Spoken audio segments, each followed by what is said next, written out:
Hello everyone, welcome back to Cozy Corner.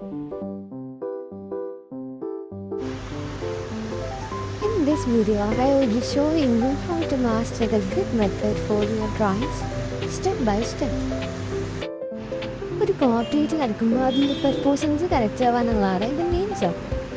അപ്പോൾ ഏറ്റവും സിമ്പിളായിട്ട് ഗ്രിഡ് മെത്തേഡ് യൂസ് ചെയ്തിട്ട് ഇതെങ്ങനെയാണ് ചെയ്യാമെന്ന് നമുക്ക് നോക്കിയാലോ. പ്രോ ടൂൾസ് എന്നൊക്കെയാതെ നമ്മുടെ ആംസിൻ്റെ പെൻസിലും ഷാർപ്നറും ഇറേസറും സ്കെയിലും മാത്രം യൂസ് ചെയ്തിട്ട് എങ്ങനെയാണ് നമുക്കിത് ചെയ്യാമെന്ന് കാണാം.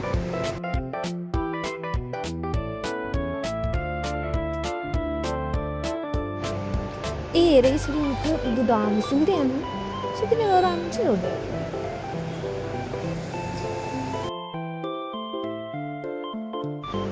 ഈ ഡ്രോയിങ് ഡാംസിൻ്റെ പെൻസിൽ സെറ്റാണ് യൂസ് ചെയ്യുന്നത്.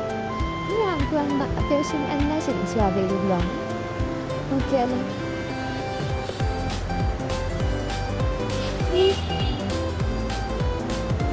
ഫസ്റ്റ് നമുക്കിപ്പോൾ HB പെൻസിലുണ്ട്, പിന്നെ അതേപോലെ തന്നെ 2B, 4B, 6B, 8B and 10B അത്രയും പെൻസിൽസാണ് നമുക്കിതിൽ അവൈലബിൾ ആയിട്ടുള്ളത്.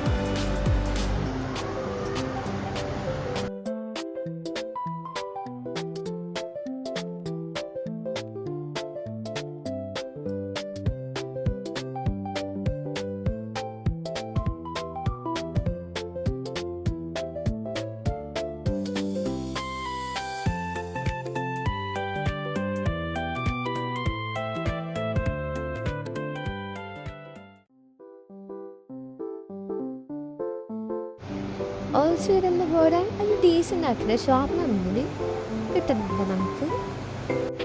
ആൻഡ് ഏറ്റവും ഇമ്പോർട്ടൻ്റ് ആയിട്ടാണ് അത് സ്കെച്ച്. ഇനി ഇവിടെ ഞാൻ 100 പേജസ് ഉണ്ട്. 140 GSM പറയുന്ന ഒരു A5 സ്കെച്ച് ബുക്കാണ് യൂസ് ചെയ്യുന്നത്. ഇത് നമുക്ക് 80 ആണ് വരുന്നത്. ഇത് സാധാരണ നമ്മൾ സ്ഥലം വാങ്ങിച്ചതാണ്. അങ്ങനെ കോളേജിലൊക്കെ നമുക്ക് ചെക്ക് ചെയ്ത് നോക്കാം.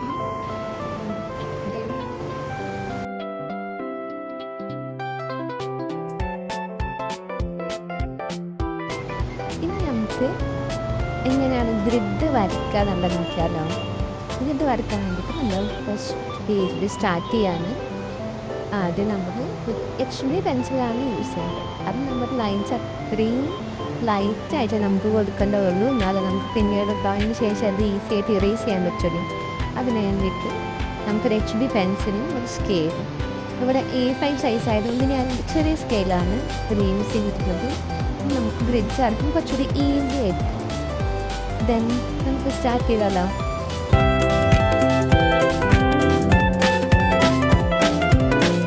അങ്ങനെയാണ് യൂഷ്വലി ഞാൻ ചെയ്യാറുള്ളത്. ദെൻ ഭയങ്കര ലൈറ്റായിട്ട് ഒട്ടും പ്രഷർ കൊടുക്കാതെ ഓരോ ലൈൻസും ഓരോ സ്കെയിലിൻ്റെ ഗ്യാപ്പിൽ നമ്മളൊന്ന് വരച്ചെടുക്കാം.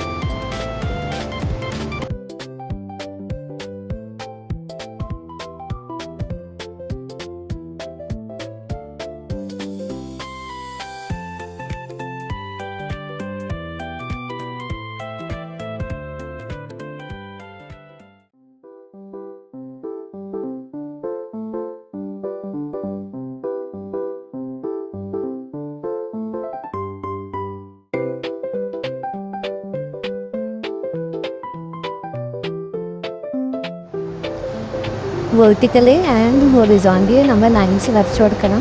ഇത് പെർഫെക്റ്റ് ആയിട്ടുള്ള കുറച്ചധികം സ്ക്വയേഴ്സാണ് നമുക്ക് അവിടെ കിട്ടുന്നത്.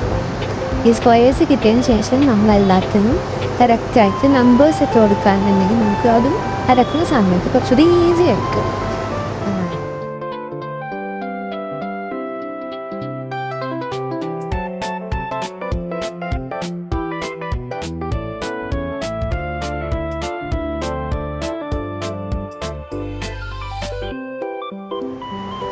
ഇനി നമുക്കൊരു ഫോട്ടോ, നമുക്ക് ഇഷ്ടപ്പെട്ട ഒരു ഫോട്ടോ വരയ്ക്കുമ്പോൾ അതിലെങ്ങനെയാണ് ഈ ഗ്രിഡ് കൊണ്ടുവരാൻ നോക്കിയാലോ. നമുക്ക് ഫോട്ടോ പ്രിൻ്റ് എടുത്തിട്ട് അതിൽ ഗ്രിഡ് യൂസ് ചെയ്തിട്ട് വരയ്ക്കാം. അല്ലാതെ നമുക്കൊരു ഫോണിലോ ടാബിലോ എങ്ങനെ ചെയ്യാൻ നോക്കിയാലോ. ആദ്യം നമുക്ക് ഇൻട്രസ്റ്റ് ഇഷ്ടപ്പെട്ട ഒരു ഇമേജ് നമ്മൾ വരയ്ക്കാൻ ഉദ്ദേശിക്കുന്ന ഒരു ഇമേജ് ഡൗൺലോഡ് ചെയ്തെടുക്കണം. നമ്മുടെ ആശയത്തിലെ അതിൽ ഒരു ഫേമസ് ആയിട്ടുള്ള ആ ഒരു ക്യാപ്ചറാണ് ചെയ്യാൻ നോക്കുന്നത്. അതിന് വേണ്ടിയിട്ട് നമുക്ക് ആവശ്യമുള്ള ആ പിക്ചർ നമുക്ക് സെലക്ട് ചെയ്യാം. ഈ പിക്ചർ എനിക്ക് നല്ല ഇഷ്ടപ്പെട്ടു. ഇതിന് നല്ല വരയ്ക്കാൻ തോന്നുന്ന പോലെ നമുക്ക് ഒരു ഇമേജ് കിട്ടിയിട്ടുണ്ട്.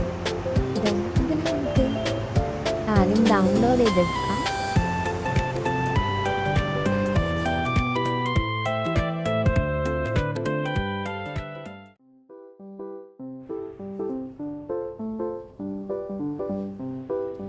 പിക്ചർ ഡൗൺലോഡ് ചെയ്ത ശേഷം നമുക്ക് ഗ്രിഡ് ആപ്പ് ഉണ്ട്. ആപ്പ് സ്റ്റോറിൽ അവൈലബിൾ ആയിട്ടുള്ള ഒരു ആപ്പാണ് ഗ്രിഡ് ആപ്പ്. അതും നമുക്ക് ഈ ഫോട്ടോ ഇമ്പോർട്ട് ചെയ്തതിന് ശേഷം ഗ്രിഡ്സ് കൊടുക്കാം. ഗ്രിഡ്സ് കൊടുക്കുമ്പോൾ നമ്മുടെ സ്കെച്ച് ബുക്കിൽ നമ്മൾ വരച്ച ഗ്രിഡിന് അനുസരിച്ചിട്ട് വേണം നമ്മൾ നമ്മുടെ ഗ്രിഡ് സെറ്റ് ചെയ്യാൻ വേണ്ടിയിട്ട്. പല ഓപ്ഷൻസ് ഉണ്ട്. നമ്മൾ നമ്മുടെ സ്ക്വയർ ഓപ്ഷൻ സെലക്ട് ചെയ്യുക. നമ്മൾ സ്ക്വയേഴ്സ് ആണല്ലോ സ്കെച്ച് ബുക്കിൽ വരച്ചിട്ടുള്ളത്. സ്ക്വയർ ഓപ്ഷൻ സെലക്ട് ചെയ്തതിന് ശേഷം നമുക്ക് മൊത്തം 14 റോസ് ആണ് നമുക്ക് ഉണ്ടായിട്ടുള്ളത് സ്കെച്ച് ബുക്കിൽ.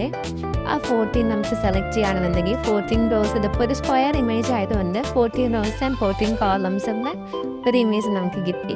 നമുക്ക് ലോങ് പ്രസ് ചെയ്തതിന് ശേഷം ഗാലറിയിലേക്ക് സേവ് ചെയ്യാം.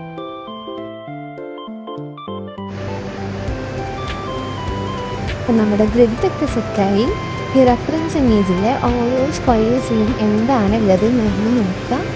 ദെൻ അത് നമ്മുടെ സ്കെച്ച് ബുക്കിലെ ഓരോ സ്ക്വയറിലേക്കും കണ്ടെത്താം. നമ്മൾ ഗ്രിഡ് മെത്തേഡ് യൂസ് ചെയ്യുമ്പോൾ ഏറ്റവും ആക്യുറേറ്റ് ആയിട്ട് നമ്മുടെ കണ്ണാണെങ്കിൽ കാണുകയും അതിൻ്റെ കറക്റ്റ് പൊസിഷനിൽ നമുക്ക് മനസ്സിലാക്കി കാണിക്കും. ഞാനിപ്പോൾ ഇത് സെറ്റ് ചെയ്ത് നോക്കുകയാണ്. എങ്ങനെ വരുമെന്ന് നോക്കാം. ഞാനിപ്പോൾ ഡ്രോയിങ്ങിൻ്റെ ഔട്ട്ലൈൻ കംപ്ലീറ്റ് ചെയ്തിട്ടുണ്ട്. അടുത്ത വീഡിയോയിൽ ഇതിൻ്റെ ഷെയറിങ് എങ്ങനെയാണ് നമുക്ക് നോക്കാം. ഈ വീഡിയോ നിങ്ങൾക്ക് ഉപകാരമായി എന്ന് കരുതുന്നു. വീഡിയോ ഇഷ്ടമായെങ്കിൽ കോസി കോർണർ സബ്സ്ക്രൈബ് ചെയ്യാനും സപ്പോർട്ട് ചെയ്യാനും മറക്കരുത്. Thank you for watching.